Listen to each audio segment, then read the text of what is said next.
भवानी शङ्करौ वन्दे श्रद्धा विश्वासरूपिणौ याभ्यां विना न पश्यन्ति सिद्धाश्वान्तस्थमीश्वरौ नीलाम्भुजश्यामलकोमलाङ्गं सीतासमारोपितवामभागं पाणौ महाशायकचारुचापं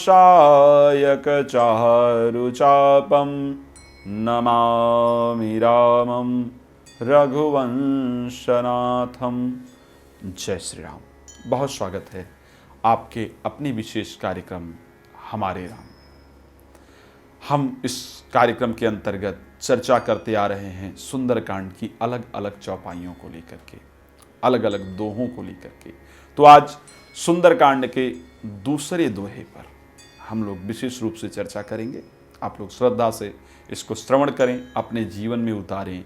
इसके श्रवण मात्र से हमारे जीवन में सुंदर परिवर्तन आएगा, घर में सुख शांति आएगी, परिवार का जो जीवन है वो सुख समृद्धियों से परिपूर्ण होगा। पहले दोहे के अंतर्गत मैंने आपको बताया था कि हनुमान जी अपने दोस्तों से विदा लेकर के आगे निकलते हैं।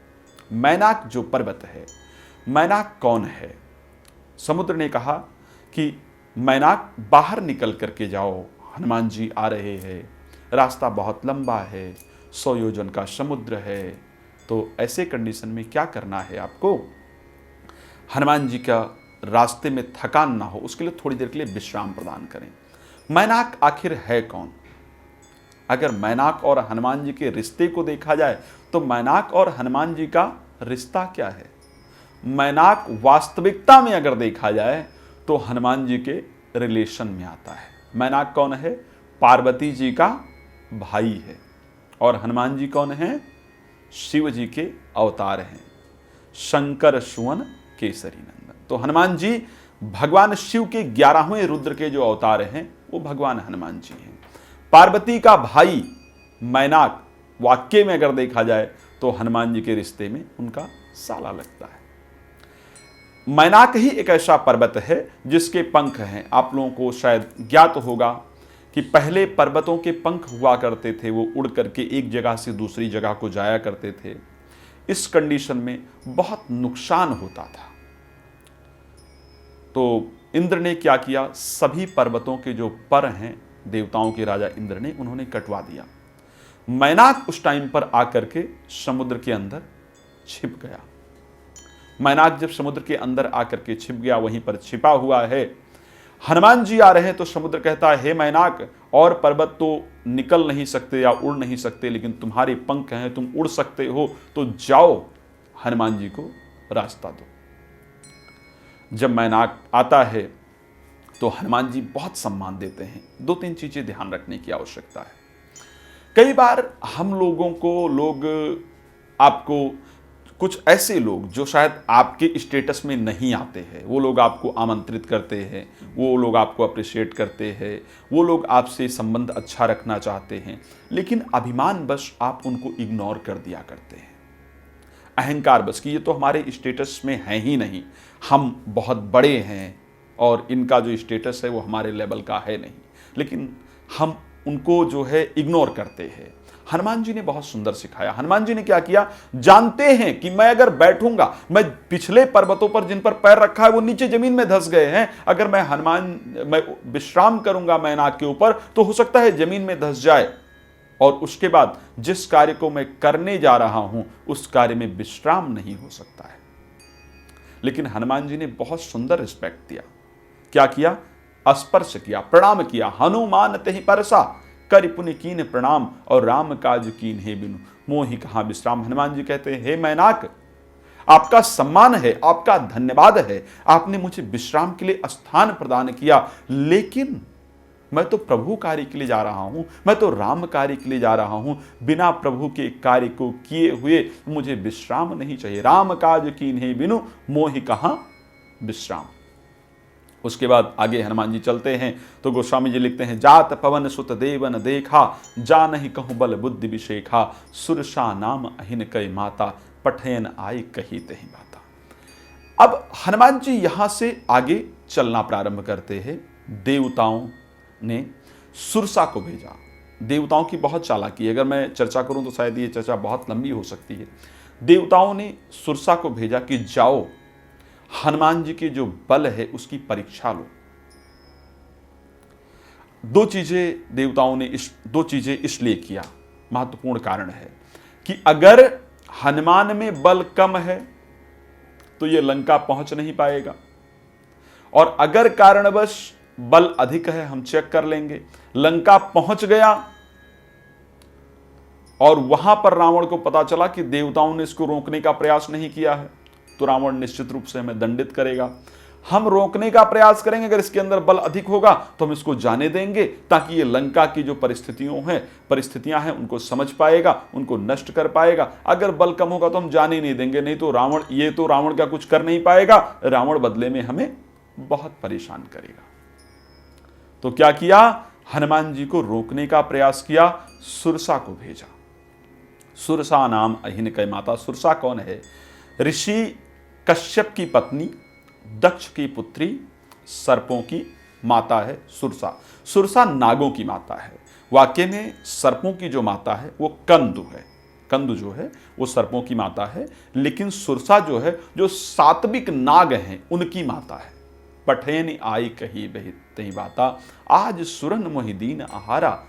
कहती आज मुझे आहार मिल गया है, सुनत बचन का पवन कुमारा। हे माता, मैं राम का कार्य करके आना चाहता हूँ, राम कार्य करे फिर मैं आवूं, सीता कह सुध प्रभु सुनाओ। हे माता, मुझे जाने दो, मैं प्रभु का कार्य करके आता हूं, उसके बाद मैं आकर के आपके मुख में समा जाऊंगा। लेकिन सुरसा किसी प्रकार हनुमान जी को जाने नहीं देना चाहती है। यहां पर एक चीज समझने की आवश्यकता है। आज की अगर मैं युवा वर्ग की खास करके बात करूं, हम कोई जीवन में कार्य प्रारंभ करते हैं और हमारे जीवन में छोटी सी समस्या आ जाए तो हम बहुत निराश हो जाते हैं, बहुत हताश हो जाते हैं, बहुत परेशान हो जाते हैं, डिप्रेशन में चले जाते हैं, इवन सुसाइड जैसे अगर कदम देखा जाए तो उठाया जाता है। हनुमान जी ने यहाँ एक बहुत सुंदर सीख दी है। अगर जीवन में आप कुछ बड़ा करने जाओगे, जीवन में कुछ अच्छा करने जाओगे, तो जीवन में अवरोध ना आए, रुकावट ना आए, ये तो संभव ही नहीं है।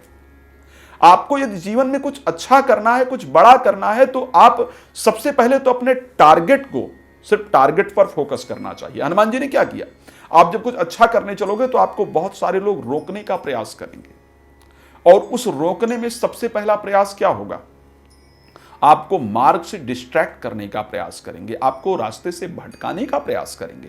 जो सबसे पहले मैनाक आता है, हमारे जीवन में मैनाक आता है।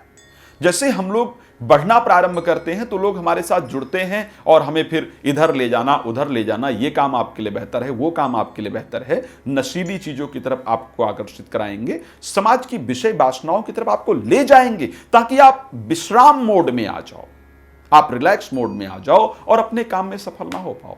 हनुमान जी ने बहुत सुंदर संदेश दिया है। लेकिन जब आपने अपने कार्य को फोकस किया है तो सिर्फ कार्य पर ध्यान रखिए, बाकी इधर उधर क्या हो रहा है आपका उस पर बिल्कुल ध्यान नहीं होना चाहिए। हनुमान जी ने मैनाक को प्रणाम किया, आगे निकल गए। आगे गए तो सुरसा मिली, रुकावट मिलेगा।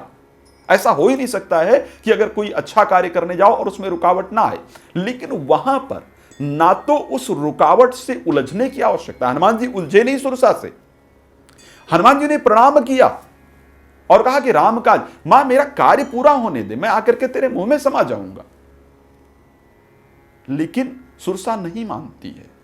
हनुमान जी फिर भी उससे उलझे नहीं। हनुमान जी चाहते तो मार देते, लेकिन मारा नहीं, लड़ाई नहीं किया। हनुमान जी क्या करते हैं, बुद्धि का प्रयोग करते हैं। जब जीवन में दिक्कतें आए ना, जब जीवन में रुकावटें आए ना, तो सिर्फ अपनी बुद्धि का प्रयोग करो, अपनी बौद्धिक क्षमता का प्रयोग करो। उलझो मत उन रुकावटों से, उन दिक्कतों से उलझो मत। दिक्कत कहां होती है, दिक्कत का जो समस्याएं आती हैं उनका जो प्रभाव है, जो उनका एक लेंथ है, वो डिपेंड करता है कि आप में सॉल्व करने की क्षमता कितनी है।